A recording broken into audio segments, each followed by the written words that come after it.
It's Cinemassacre's Monster Madness Godzilla-thon. Godzilla vs. Gigan. Oh boy, this one just tips the crap scale. It's a shitfest that has to be seen to be believed. I think it stinks. When it was released in the US, they changed the title to Godzilla on Monster Island, even though only a few seconds of the movie actually takes place on Monster Island. That's like calling Indiana Jones and the Temple of Doom Indiana Jones in Shanghai, but even that's being generous. The plot concerns a comic book artist who's commissioned to work as a conceptual designer for a children's playground that's monster-themed. The main attraction is a tower that looks like Godzilla, but soon he finds out that this is the base for cockroaches from outer space, specifically the Space Hunter Nebula M who want to take over the world. Literally, they're cockroaches wearing human skin. The big drawback of this movie is that it takes a long time to get started. There's barely any monster action until at least 45 minutes in.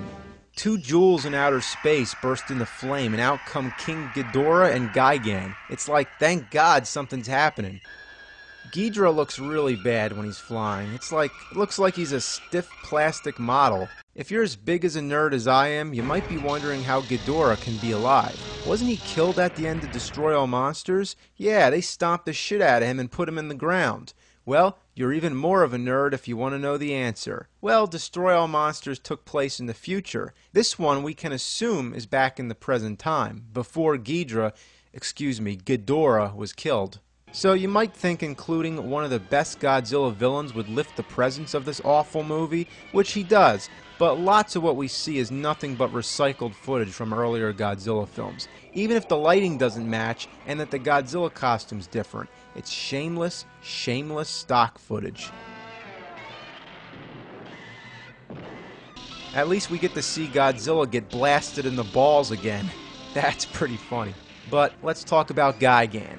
For one of the worst Godzilla movies, he's actually one of the most interesting monsters ever seen. He's a weird thing. I don't even know how to describe it, but you can see for yourself. He's got metal hooks for hands and a buzzsaw on his chest. Oh, and by the way, the monsters are being controlled by the cockroaches. Oh, did you guess that already? Yeah, you're catching on. But the military sure doesn't catch on. When are they going to learn that planes can't kill giant monsters? It never worked before, so why would it work now?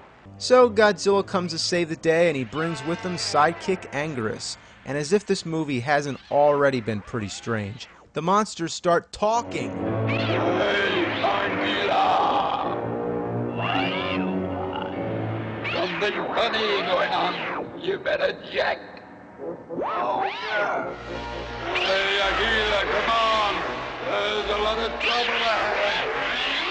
I have no clue what the hell they're saying. But I've heard that in the original Japanese version, you don't hear them speak. They're speech bubbles.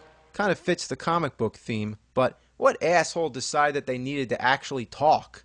The two monsters fight like a tag team match. Definitely the highlight of the film. But its repeated use of stock footage wears old, and so does the Godzilla costume. It's been used in so many films that you can actually see it falling apart. Look at the arms. I can deal with that. But would it have been too much trouble to keep the famous Godzilla roar from fucking up? You gotta be joking, what happened? Sounds like somebody playing with a record. And if that's not enough, Godzilla bleeds.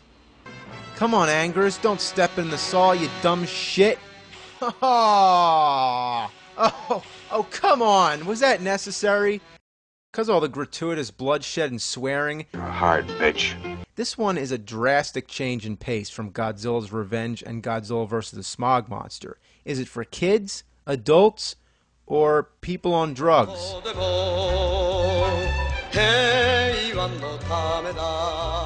Yeah, people on drugs.